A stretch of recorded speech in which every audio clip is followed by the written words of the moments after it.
kali kedua bertanding di Shah Alam, baru menang pada 2008, dan selama 3 penggal menjadi sebagai ahli parlimen di Shah Alam. Lalu saya punya identiti sebagai orang Kelantan ni dah jadi kabur kerana dah 15 tahun di Shah Alam dan duduk berumah di Shah Alam hingga sekarang.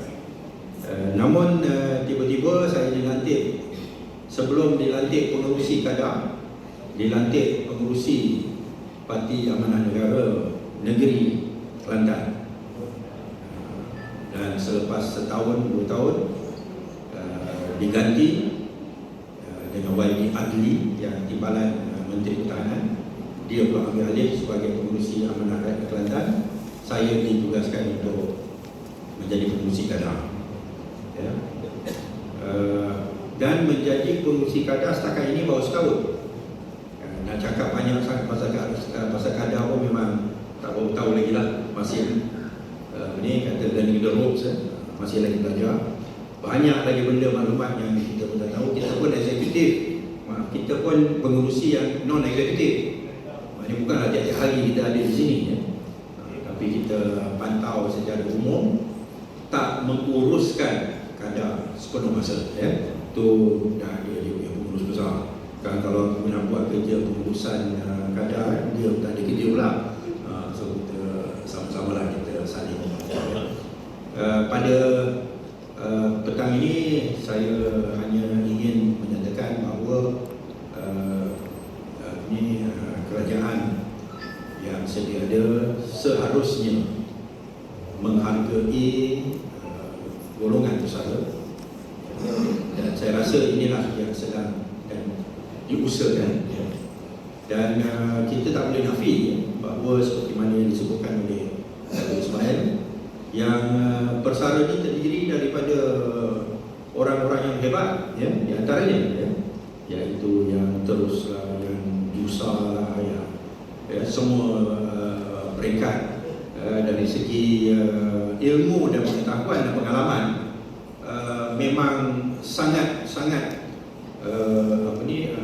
kaya dengan ilmu dan pengalaman itu, yang mana pada hari ini kita menguruskan jabatan kerajaan dan sebagainya sebagai antara ketuanya dan sebagainya, tapi tiba-tiba esoknya bila dah pencet, dah terus dah tak ada apa-apa kuasa dan pengaruh untuk menentukan hal itu. Ini tidak sepatutnya bagi pandangan saya lah berlaku, kerana ilmu dan pengetahuan yang ada itu harus terus dihargai. Dan bagi saya lah sebagai pengerusi kadar, bagi pihak Persatuan Persara Kerajaan Malaysia Negeri Kelantan, kalau ada apa-apa pandangan dan cadangan untuk diambil kira dalam dasar-dasar yang ingin dilaksanakan oleh kadar, saya sangat hargai. Saya memahami bahawa kemungkinan di antara ahli Persatuan Besar ini adalah bekas pengarah JPS yang ada banyak ilmu dan pengalaman berhubung dengan sungai dan perairan, masalah yang dihadapi oleh rakyat Kelantan daripada dulu sampai sekarang. Selepas dah 68 tahun merdeka, dan saya merasakan benda ni memang tak sepatutnya berlaku. Masalah banjir tu tak selesai-selesai. Sedangkan kita semua tahu di dunia luar, yang paling jelas contohnya adalah Belanda, buminya di bawah paras laut, tetapi mereka tak banjir. Dan saya merasakan bahawa masalah banjir ini memang seharusnya dapat diatasi dengan rancangan dan desain mereka bentuk sistem pengairan yang baik dan berkesan, kerana ianya merupakan satu masalah yang tidak sepatutnya kita pandang remeh dan anggap ni perkara biasa. Ni memanglah Kelantan memanglah banjir. Saya dulu bila saya duduk di Kelantan pun ya, pun biasa main dalam air banjir ya, bila kecil ya. Dan tapi tak selesai-selesai. Lalu saya rasa ini something is not right lah. Ya, mungkin priority keutamaan. Saya tak anggap ianya masalah yang tak boleh diatasi. Ya, tak ada masalah yang tak boleh diatasi. Ya, bagi pandangan saya lah. Ya, kalau kiranya kita benar-benar berusaha ke arah menyelesaikannya dan kita ada kesungguhan dan ada komitmen dan ada kemampuan, kita boleh atasi. Dan tak ada alasan mengapa selepas 68 tahun bagi saya merdeka, ini malah benda kan, tapi tak ada alasan mengapa kita tetap menghadapi masalah yang sama. So bagi saya, saya dah sebut pada PMX, kadar ni kita menguruskan sistem pengairan tanpa adanya satu ampangan. Kadar ni kita menguruskan sistem pengairan tanpa adanya satu ampangan. So bila musim banjir, air terlalu banyak, semua tenggelam. Bila musim kemarau, semua kering, tak ada tempat simpanan air. Sedangkan yang masa banjir tu air cukupnya banyak. So saya mengatakan bahawa benda ni memang sepatutnya diberikan tumpuan. Tapi kalau dah tak ada banjir, tak adalah majlis macam ni dah. Kita buatlah majlis lain. Nah, beri sumbangan kepada mangsa banjir, tak adalah, tak ada banjir.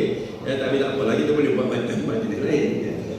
Untuk nak bertemu, untuk berkenalan, untuk nak sama-sama kongsi idea dan pandangan.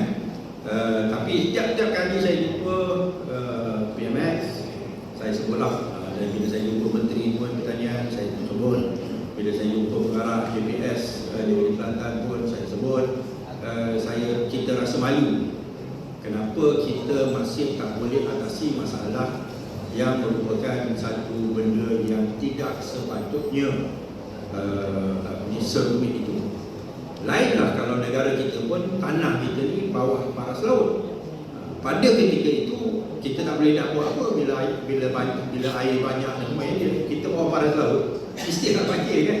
Tapi kalau negara Belanda pun di bawah paras laut pun dia boleh tangani dengan sistem dia, maka kita tak boleh. Mengapa kita tak boleh? So saya bercita-cita lah, insyaAllah bagi kadar ni, setakat kadar lah, kerana itulah yang di bawah tanggungjawab dan amanah pada saya.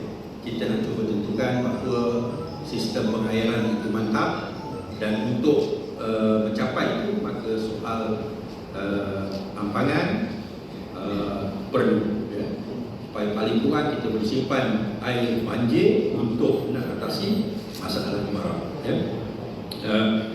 Saya merasakan sekarang ini sikap ni adalah, saya harap tak ada masalah, sikap kerajaan persekutuan terhadap negeri Kelantan jauh berbeza.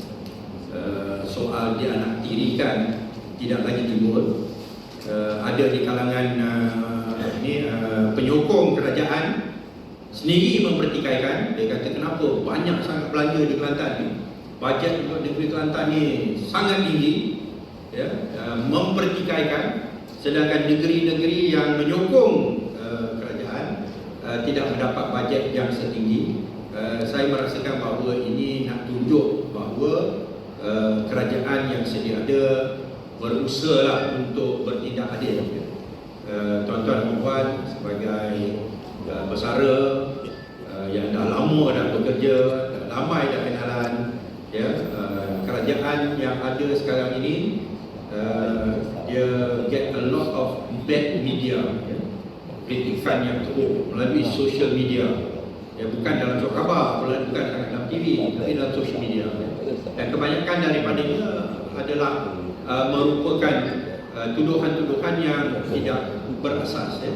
So saya anggap adalah untuk kepentingan negara keseluruhan, biarlah hakikat bahawa usaha untuk membangunkan negara dengan lebih baik dan lebih adil sedang dilakukan, dan kita tak boleh mengharapkan perubahan secara sekaligus, secara instan, tetapi asalkan arah tuju ada dan sangat jelas, dan perasaan bertanggungjawab itu wujud, maka kita seharusnya bersama untuk mendatangkan kebaikan kepada negara secara keseluruhannya.